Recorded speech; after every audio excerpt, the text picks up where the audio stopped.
Kaf ni ada beberapa bentuk. Kaf yang pertama macam ni. Naik sikit. Nak guna hamzah. Tapi kalau kita nak palang, dia tak ada hamzah. Ada lagi satu macam ni. Macam ni. Macam ni. Kemudian macam ni.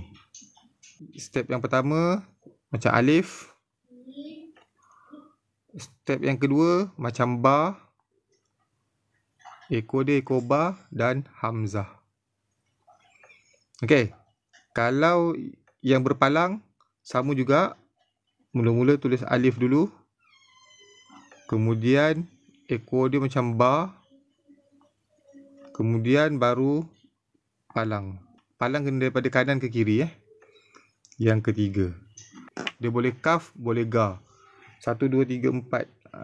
Step yang keempat. Step yang keempat titik. Okey, tapi berbeza pula dengan kaf yang macam ni. Step yang pertama kita tulis dia punya palang dulu. Ni step yang pertama. Lepas tu step yang kedua macam ni, turun ke bawah.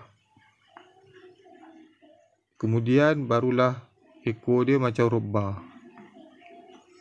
Okey, step yang ketiga. Okey, kalau ada titik, step yang keempat.